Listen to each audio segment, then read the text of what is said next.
Telangana CM Revanth Reddy మాట్లాడుతున్నారు. Live లో చూద్దాం. మనం చర్చించుకొని ఆ తర్వాత జాతీయ స్థాయి ఎన్నికల మీద మనం విశ్లేషణ చేసుకుందాం.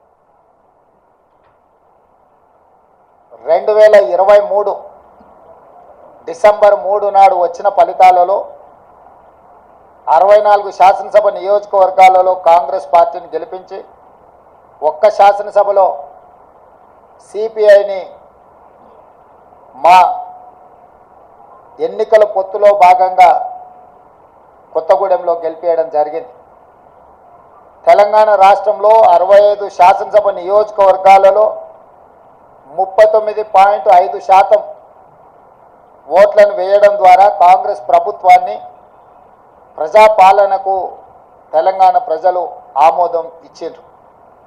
ఆ తర్వాత 100 రోజులలో 5 గ్యారెంటీలను అమలు చేసి భవిష్యత్ కార్యాచరణను ప్రజలకు వివరించి ఈ పార్లమెంట్ ఎన్నికల బరిలో మేము దిగడం జరిగింది. ఆనాడు ఎన్నికల బరిలో దిగినప్పుడే విస్పష్టంగా పత్రికా సమావేశాన్ని ఏర్పాటు చేసి బహిరంగ సభలలో కూడా ప్రజలకు మేము చెప్పడం జరిగింది. ఈ ఎన్నికలు నేను నా మంత్రివర్గము 100 రోజులు అందించిన పరిపాలనకు రెఫరెండము, మేము ఇచ్చిన గ్యారెంటీలను మేము చేస్తున్న పరిపాలనను ప్రజల ముందు పెట్టి మేము ఓట్లు అడుగుతున్నాము. మా పరిపాలన మీకు నచ్చితే మా పరిపాలన ఇంకా కొంత బలాన్ని చేకూర్చడం ద్వారా ఇంకా ప్రజలకు ఉపయోగపడే విధంగా పరిపాలన అందించడానికి మీరు తీర్పు ఇవ్వండి అని చెప్పి విస్పష్టంగా ప్రజలకు మేము వివరించడం జరిగింది. చాలామంది మీడియా మిత్రులు, సహచర ప్రజాప్రతినిధులు మనం రెఫరెండం అనకపోతే బాగుండునేమో, ఒకవేళ తీర్పు మనకు వ్యతిరేకంగా వస్తే ఆ తర్వాత సమస్య అవుతుందని కూడా చాలామంది సూచన చేసింది. కానీ ప్రజల పట్ల ఉన్న విశ్వాసము, కాంగ్రెస్ పార్టీ కార్యకర్తల నాయకుల పట్ల ఉన్న నమ్మకంతో ఆనాడు పిసిసి అధ్యక్షుడిగా, తెలంగాణ రాష్ట్ర ముఖ్యమంత్రిగా ఇది మా పరిపాలనకు రెఫరెండమే అని చెప్పి స్పష్టంగా నేను చెప్పడం జరిగింది.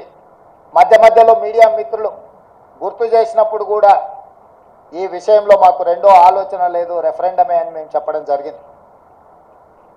తెలంగాణ రాష్ట్ర ప్రజా పరిపాలన రెఫరెండంగా మేము ఎన్నికలకు వెళ్తే ఈరోజు తెలంగాణ రాష్ట్రంలో వచ్చిన ఫలితాలు, ప్రజలు ఇచ్చిన ఓట్ల శాతం, పార్లమెంట్లతో పాటు అసెంబ్లీలో మాకు వచ్చిన మెజారిటీని మీడియా మిత్రులు ఎలాగూ విశ్లేషిస్తారో మా వైపు నుంచి కూడా మేము ఈరోజు వివరించదలుచుకున్నాము.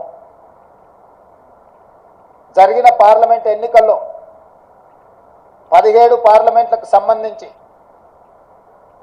ఒక సీటు ఎంఐఎంకి ఇస్తే 16లో 8 పార్లమెంటు నియోజకవర్గాలను కాంగ్రెస్ పార్టీని గెలిపించడం జరిగింది. మరొక 8 భారతీయ జనతా పార్టీ గెలవడం జరిగింది. మా 8 పార్లమెంటు నియోజకవర్గాల ఫలితాలు దాదాపుగా 41% ఓట్లు కాంగ్రెస్ పార్టీకి రావడం జరిగింది. 2023 డిసెంబర్ 3 నాడు వచ్చిన ఫలితాలలో కాంగ్రెస్ పార్టీకి వచ్చిన ఓట్ల శాతము 39.5%. ఈ పార్లమెంట్ ఎన్నికల్లో 100 రోజుల పరిపాలన తర్వాత దాదాపుగా 41% ఓట్లు కాంగ్రెస్ పార్టీకి రావడం జరిగింది. ఓట్ల శాతంలో ప్రజలు రెఫరెండం ద్వారా మా పరిపాలన బాగుందనడమే కాదు, మమ్మల్ని మెచ్చుకొని అసెంబ్లీ ఎన్నికల్లో ఇచ్చిన ఓట్ల శాతానికంటే అధిక ఓట్ల శాతాన్ని ప్రజలు మాకు ఇవ్వడం ద్వారా, ఆశీర్వదించడం ద్వారా మా పరిపాలన పట్ల ప్రజలు సంతృప్తి వ్యక్తం చేసిండ్రు అని చెప్పి నేను భావిస్తున్నాను. అదేవిధంగా 2019 పార్లమెంట్ ఎన్నికల్లో 3 పార్లమెంట్ గెలిస్తే ఈ ఎన్నికల్లో మమ్మల్ని 8 పార్లమెంటు సీట్లు గెలిపించడం ద్వారా 8 సీట్లు అధికంగా ఇచ్చి పార్లమెంటులో కూడా మాకు అత్యధికంగా సీట్లు ఇవ్వడం ద్వారా ఓట్లు, సీట్లు కూడా మమ్మల్ని పెంచడం ద్వారా ప్రజలు ఆశీర్వదించారు.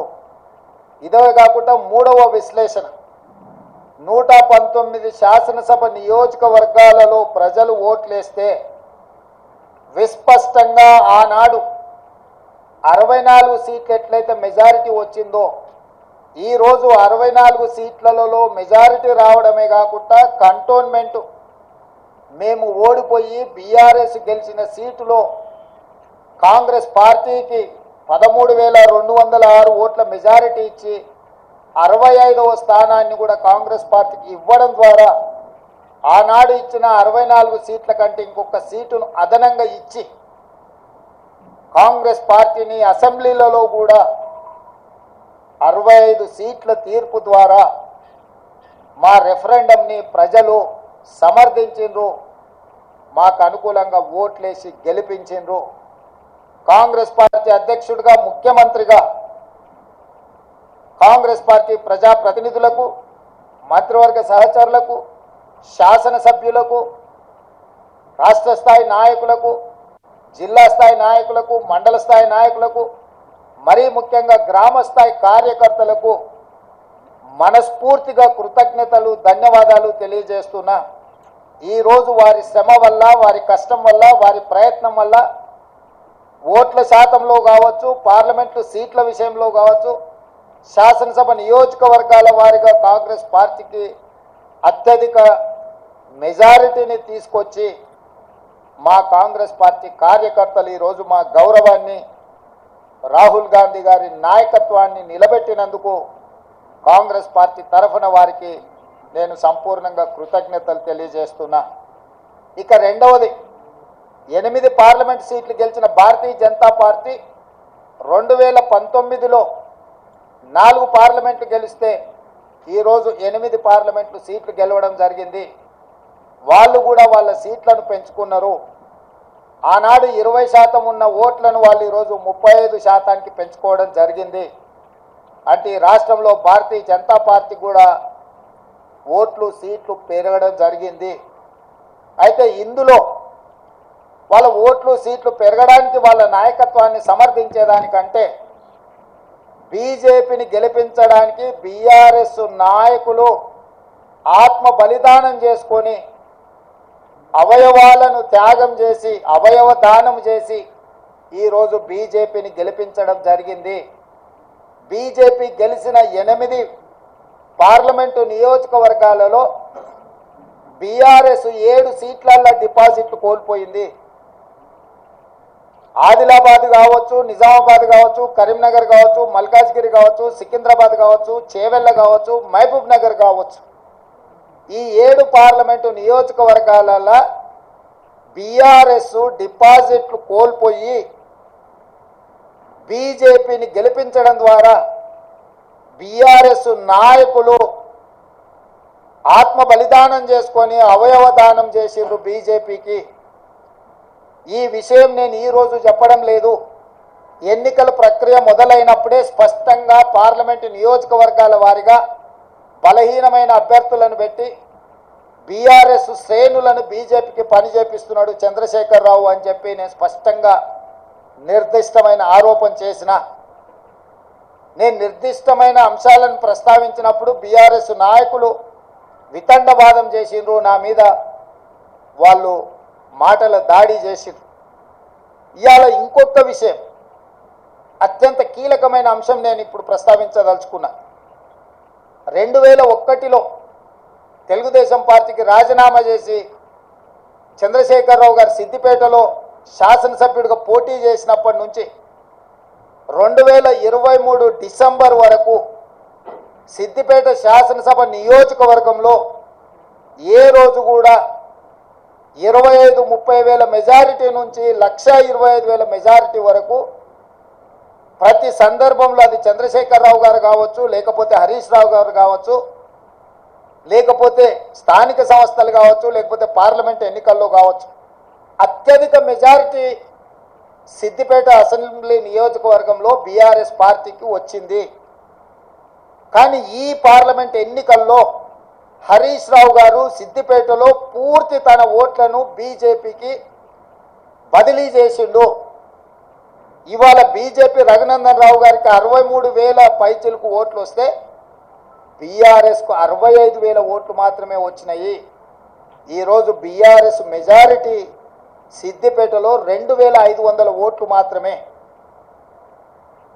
అంటే ఇప్పటి వరకు సిద్దిపేట నియోజకవర్గం మీద పూర్తి ఆధిపత్యాన్ని పట్టును ప్రదర్శించిన బీఆర్ఎస్, కేసీఆర్, హరీష్ ఇద్దరు బీఆర్ఎస్ ఓట్ల మొత్తాన్ని బీజేపీకి రఘునందన్ రావుకు బదిలీ చేయడం ద్వారా ఈరోజు మెదక్లో కాంగ్రెస్ పార్టీని ఒక బలహీన వర్గాల అభ్యర్థిని ఓడించడం జరిగింది. మాకు కేవలం సిద్దిపేటలో వచ్చిన మైనస్ వల్లనే ఈరోజు దాదాపుగా మేము మెదక్ పార్లమెంట్ సీటును ఓడిపోవడం జరిగింది. అంటే బీఆర్ఎస్ను నమ్మి నిలబడ్డ వెంకట్రామరెడ్డిని నమ్మించి మోసం చేయడమే కాకుండా కాంగ్రెస్ పార్టీని ఓడించాలా, కాంగ్రెస్ పార్టీ అంటేనే ఏవగింపు లేకపోతే కోపము ప్రదర్శించి ఆత్మ బలిదానం చేసుకొని అవయవ మార్పిడికి పాల్పడి ఈరోజు బీజేపీని గెలిపించారు. 7 పార్లమెంట్లలో ఆనాడు 37.5% ఓట్లు తెచ్చుకున్న బీఆర్ఎస్ ఈరోజు 16.5% ఓట్లకు పడిపోయింది రాష్ట్ర వ్యాప్తంగా. అంటే దాదాపుగా 22% ఓట్లు బీఆర్ఎస్ ఓట్లు బీజేపీకి బదిలీ చేసిండ్రు. 2023 శాసనసభ ఎన్నికలలో బీజేపీకి 13% ఓట్లు వచ్చినాయి. ఈ పార్లమెంట్ ఎన్నికల్లో 35.5% ఓట్లు వచ్చినాయి. సరిగ్గా బీజేపీ ఓట్లు 22.5% పెరిగితే బీఆర్ఎస్ ఓట్లు 37.5% నుంచి 16.5%కి పడిపోయినాయి అని అంటే సరిగ్గా 21%, 22% ఓట్లు బీఆర్ఎస్ వాళ్ళు బీజేపీకి బదిలీ చేసిండ్రు. తద్వారా 8 పార్లమెంటులల్లా బీజేపీ గెలిచింది. 8 పార్లమెంట్లల్లా బీఆర్ఎస్ డిపాజిట్లు గల్లంతైనాయి. ఒక్క మెదకులో ఓడిపోయిన దాంట్లో మాత్రమే వాళ్ళకి డిపాజిట్ వచ్చింది. బీజేపీ గెలిచిన 8 సీట్లల్లా 7 సీట్లు బీఆర్ఎస్ తన ఉనికిని, తన డిపాజిట్లను కోల్పోవడం ద్వారా బీజేపీని గెలిపించింది.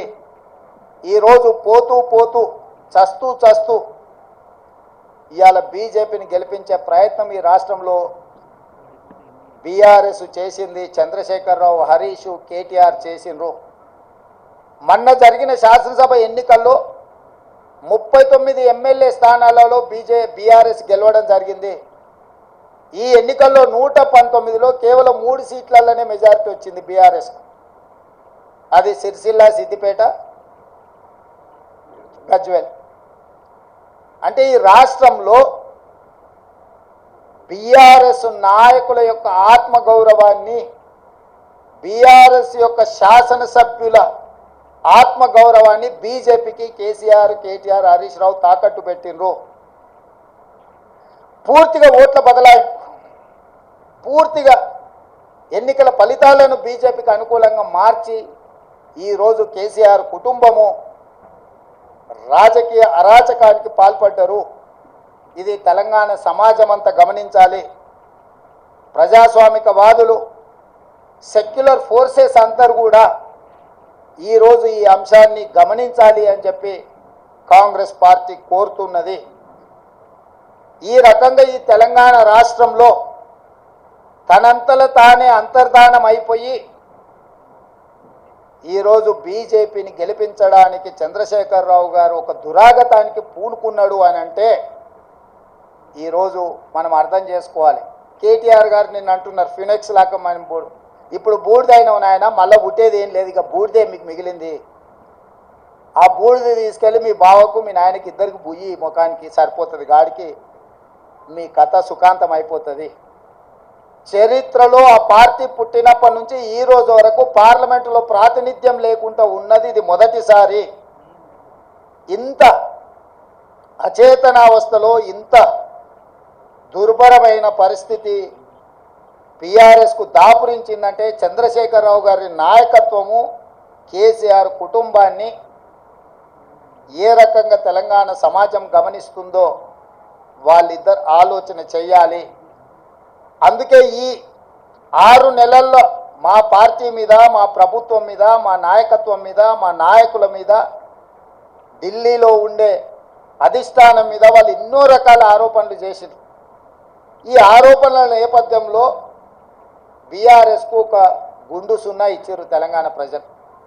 ఇప్పటికైనా చంద్రశేఖరరావు గారు, హరీష్ రావు గారు, తారక రామారావు గారు ఆలోచన చేయాలి.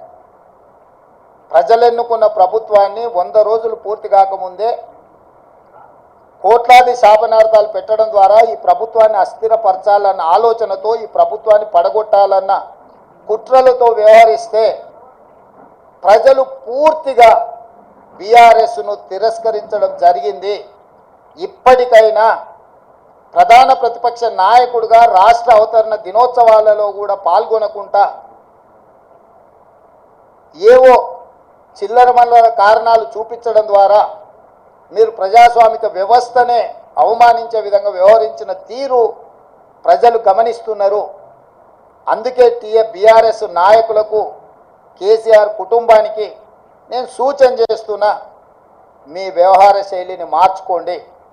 ప్రతిపక్షంగా సహేతుకమైన సలహాలు, సూచనలు ఇవ్వండి. ప్రజల సమస్యలను పరిష్కరించడానికి సహకరించండి.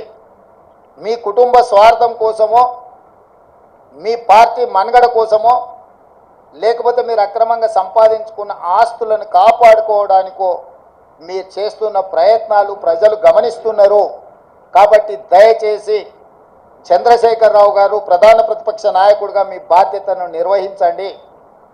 హరీష్ రావు గారు, మీరు ఆత్మహత్య చేసుకోవడం ద్వారా కాంగ్రెస్ పార్టీని ఓడించినామని మీరు అనుకుంటున్నారేమో.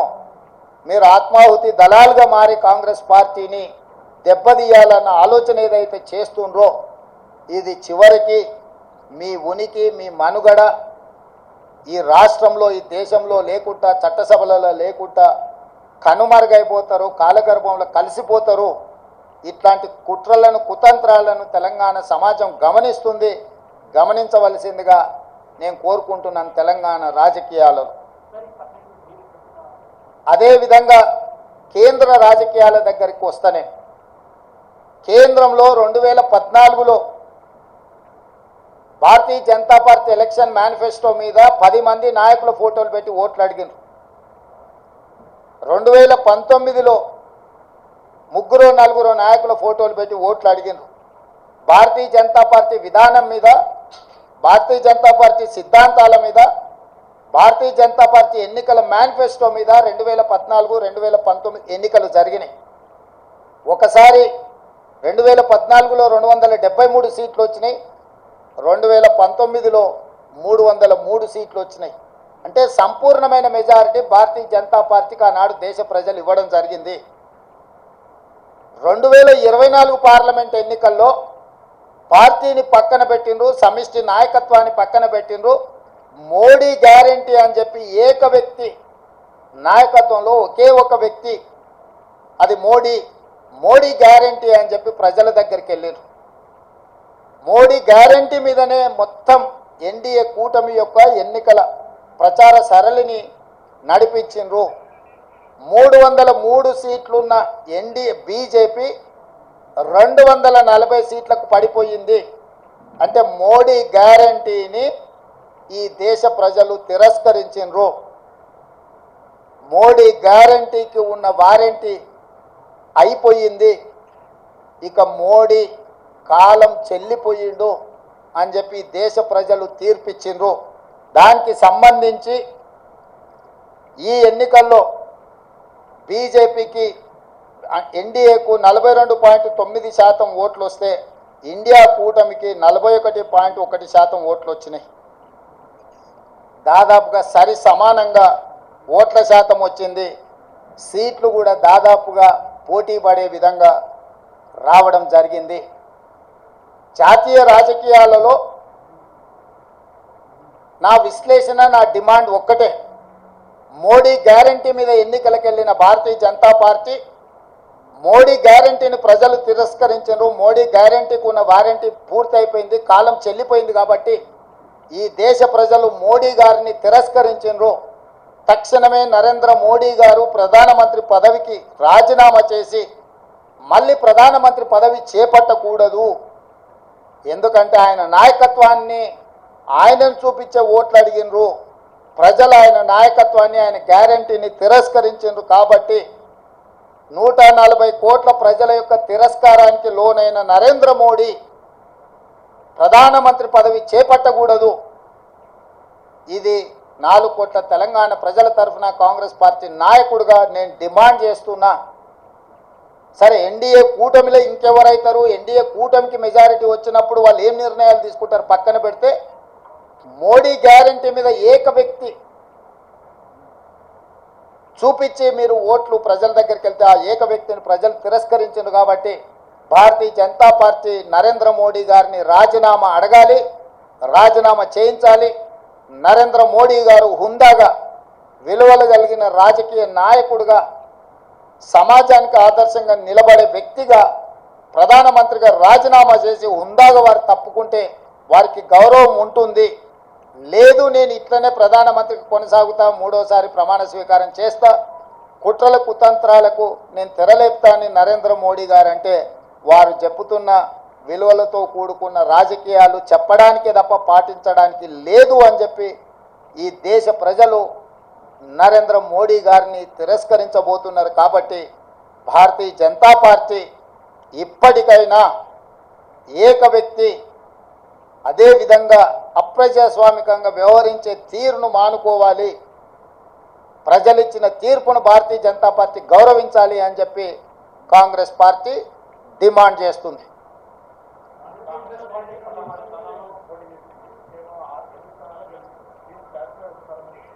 కాంగ్రెస్ పార్టీ 17 స్థానాలలో పోటీ చేసింది, 16 కాదు. 17 ఇట్లలో 8 సీట్లలో గెలిచినాము. ఫలితాలు అనుకూలంగా అనుకున్న దానికంటే ఎక్కువనే వచ్చినాయి. కానీ మేము ఎంతైతే కావాలనుకుంటున్నామో, మా అభిమానులు ఎంతైతే ఫలితాలు మాకు అనుకూలంగా ఉండాలనుకున్నారో ఆ స్థాయిలో లేవు. కాబట్టి ఇప్పటి వరకు 18 గంటలే పనిచేసినాం. ఇంకా ఒక 2 గంటలు అదనంగా పనిచేసి ప్రజల్ని మెప్పించడానికి, ప్రజాపాలన అందించడానికి మేము ప్రయత్నం చేస్తాం. మల్కాజ్గిరిలో సిట్టింగ్ స్థానము ఓడిపోయినాము. అదేవిధంగా అదే మల్కాజ్గిరిలో ఉన్న కంటోన్మెంట్ శాసనసభను ఈరోజు లేని సీటును మేము గెలుచుకోవడం జరిగింది. ఇవన్నీ కూడా ప్రజా తీర్పులో భాగము. ప్రజలు ఏ తీర్పు ఇచ్చినా శిరస వహించవలసిన బాధ్యత మా మీద ఉన్నది. అవును, ఓడిపోయినా. నిజమే కదా, నిజమే కదా. అవును, ముఖ్యమంత్రి రాష్ట్రానికి, జిల్లాకు కాదు. పిసిసి అధ్యక్షుడు కూడా రాష్ట్రానికి. రాష్ట్రంలో ఏ సీటు గెలిచినా, ఏ సీటు ఓడినా అది నాదే బాధ్యత. ఈ పిసిసి అధ్యక్షుడిగా, రాష్ట్ర ముఖ్యమంత్రిగా రాష్ట్రం నలుమూలలో వచ్చే ఏ ఫలితాలైనా నేనే తీసుకోవాలి. ఈ విషయాన్ని మీరు హుజూరాబాద్ ఎన్నికలప్పుడు గుర్తు చేసిరు, హుజూర్ నగర్ ఎన్నికలప్పుడు గుర్తు చేసిండ్రు, నాగార్జున సాగర్ ఎన్నికలప్పుడు గుర్తు చేసిండ్రు, మునుగోడు ఎన్నికలప్పుడు కూడా గుర్తు చేసిండ్రు. ఇప్పుడు కూడా గెలుపు ఓటములు అన్నిటికీ నేనే బాధ్యుణ్ణి. ఇందులో ఓటమి ఒకరి ఖాతాలో రాసి గెలుపులు నా ఖాతాలో రాసుకునే తత్వం కానీ ఆలోచన కానీ నాకు లేదు. కాబట్టి ఇచ్చిన ఫలితాలు, వచ్చిన ఫలితాలు ఉగాది పచ్చడి లాంటివి. కొంత తీయగా ఉన్నది, కొంత చేదుగా ఉంది, కొంత పుల్లగా ఉంది. కాకపోతే ఓవరాల్గా పచ్చడి అనేది మంచిది. ఇప్పుడు వచ్చిన ఫలితాలను పిసిసి అధ్యక్షుడిగా, రాష్ట్ర ముఖ్యమంత్రిగా ఉగాది పచ్చడి లాగా నేను స్వీకరించదలుచుకున్నా.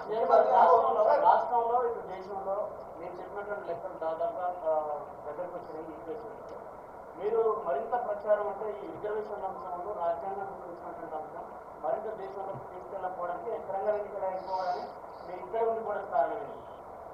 మీరే అంటారు కదనే, పరిపాలన వదిలేసి ఇతర రాష్ట్రాలు తిరగబోతున్నాడని. వెళ్తే మీకు ఒక బాధ, ఉంటే ఇంకొక బాధ.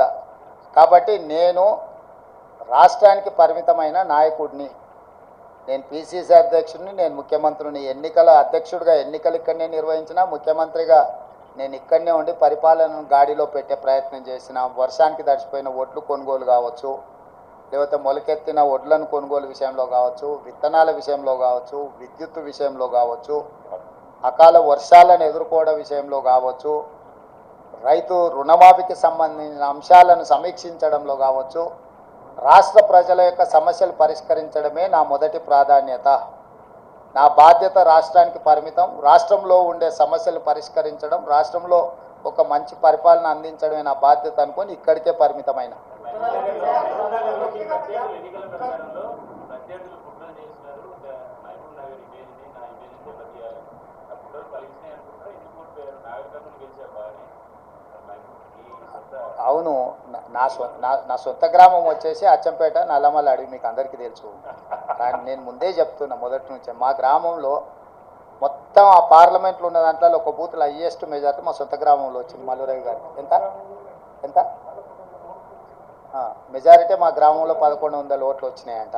సో నేనేమంటున్నానంటే నా గ్రామము నా ఊరు కాదు, కరెక్ట్. అందుకే సిట్టింగ్ ఎంపీ సీటున డిపాజిట్ కోల్పోయి టీఆర్ఎస్ ఓట్లు బదిలీ చేసింది. నేను చెప్పింది కుట్ర అదే. ఆ కుట్ర ఆ రోజు చెప్పినప్పుడు మీరు రేవంత్ రెడ్డి ఏదో బాధపడుతున్నాడు, రేవంత్ రెడ్డి ఏదో ముందే వారణాసి ప్రధానమంత్రి గారు పోటీ చేసిన ఉత్తరప్రదేశ్లో సమాజ్వాదీ పార్టీకి అత్యధిక స్థానాలు వచ్చినాయి. ఈరోజు సమాజ్వాదీ పార్టీ, కాంగ్రెస్ పార్టీ దాదాపుగా 40 పైగా సీట్లను సాధించడం జరిగింది. 37 స్థానాలు సమాజ్వాదీ పార్టీకి వచ్చినాయి, 7 కాంగ్రెస్ పార్టీకి వచ్చినాయి. అంటే దాదాపుగా 42 స్థానాలు సమాజ్వాదీ పార్టీ, కాంగ్రెస్ పార్టీ ఉత్తరప్రదేశ్లో గెలవడం జరిగింది. రెండవది ఫైజాబాద్ పార్లమెంట్. ఫైజాబాద్ పార్లమెంట్ అంటే అయోధ్య రామ మందిరం ఎక్కడైతే నిర్మించిందో ఆ పార్లమెంట్లో బీజేపీ ఓటమి చెందింది. అంటే రాముడి పేరు మీద ఎన్నికల ఓట్ల యాచక వృత్తి చేపట్టడాన్ని రాముడు కూడా క్షమించలేదు. రాముడి పేరు మీద యాచక వృత్తికి పాల్పడ్డ బీజేపీని అయోధ్య మందిరం ఉన్న అయోధ్య ప్రాంతంలో ఉన్న ఫైజాబాద్ పార్లమెంట్లో బీజేపీని ఓడించడం ద్వారా భారతీయ జనతా పార్టీ నాయకులకు దేవుడు కూడా గుణపాఠం చెప్పిండు. ఈ అంశాలన్నీ కూడా మన కళ్ళ ముందే జరిగినాయి. మోడీ గ్యారంటీ మీద ప్రజలు తీర్పిచ్చిండ్రు, మోడీ గ్యారంటీని తిరస్కరించిండ్రు.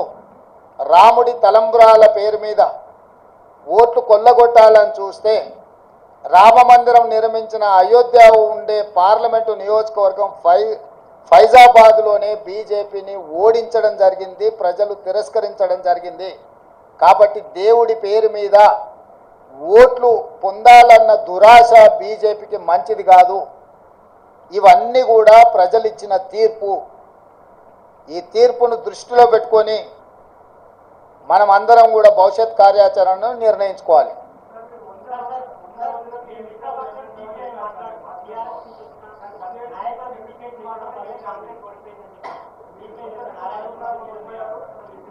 వాళ్ళ ప్రజాస్వామ్యంలో ఎవరి అభిప్రాయాలు వాళ్ళు స్వేచ్ఛగా చెప్పొచ్చు.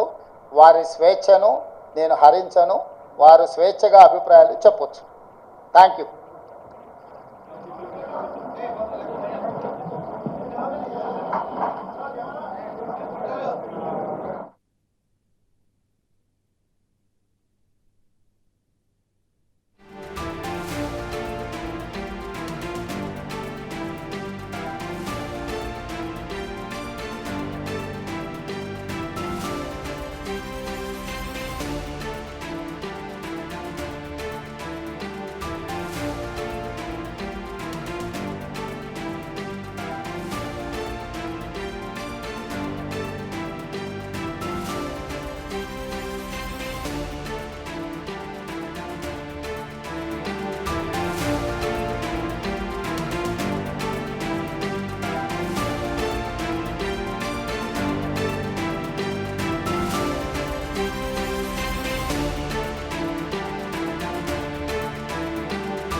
పక్కన పెట్టిండ్రు, సమిష్టి నాయకత్వాన్ని పక్కన పెట్టిండ్రు.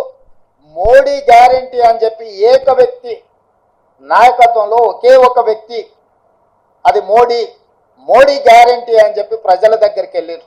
మోడీ గ్యారంటీ మీదనే మొత్తం ఎన్డీఏ కూటమి యొక్క ఎన్నికల ప్రచార సరళిని నడిపించిండ్రు.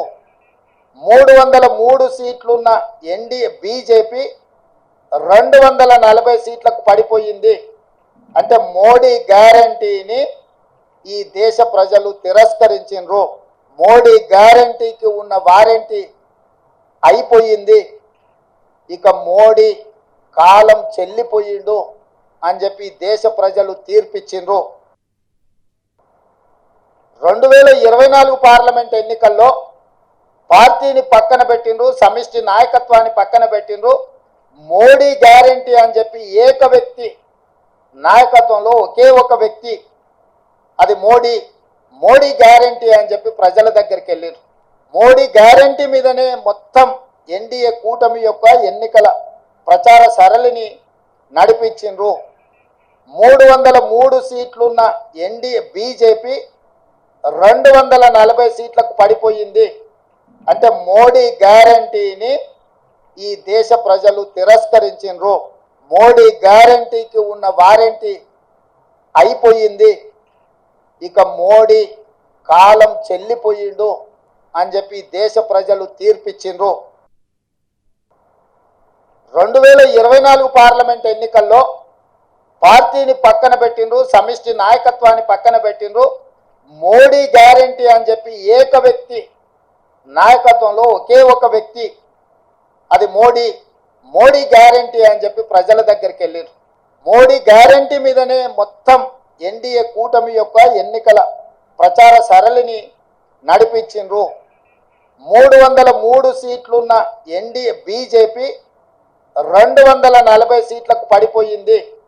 అంటే మోడీ గ్యారంటీని ఈ దేశ ప్రజలు తిరస్కరించిండ్రు. మోడీ గ్యారంటీకి ఉన్న వారంటీ అయిపోయింది. ఇక మోడీ కాలం చెల్లిపోయిండు అని చెప్పి దేశ ప్రజలు తీర్పిచ్చిండ్రు. 2024 పార్లమెంట్ ఎన్నికల్లో పార్టీని పక్కన పెట్టిండ్రు, సమిష్టి నాయకత్వాన్ని పక్కన పెట్టిండ్రు.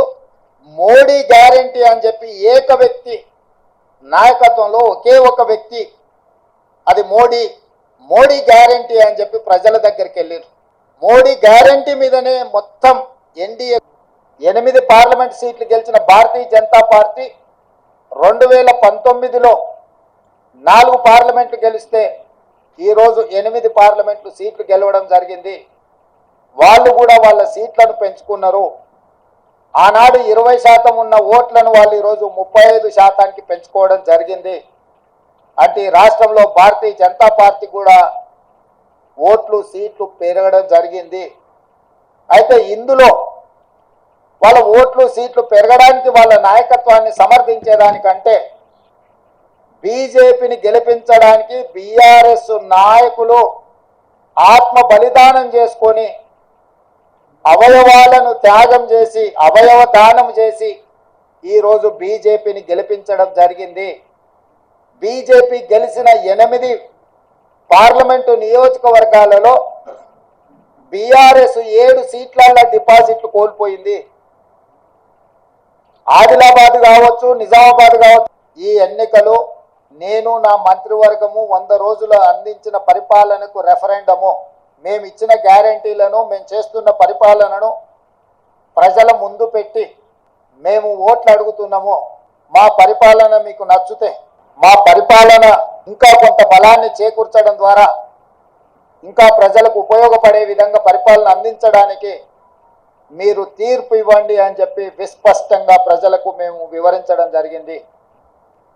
తెలంగాణ రాష్ట్ర ప్రజా పరిపాలన రెఫరెండంగా మేము ఎన్నికలకు వెళ్తే ఈరోజు తెలంగాణ రాష్ట్రంలో వచ్చిన ఫలితాలు, ప్రజలు ఇచ్చిన ఓట్ల శాతం, పార్లమెంట్లతో పాటు అసెంబ్లీలో మాకు వచ్చిన మెజారిటీని మీడియా మిత్రులు ఎలాగో విశ్లేషిస్తారో మా వైపు నుంచి కూడా మేము ఈరోజు వివరించదలుచుకున్నాము.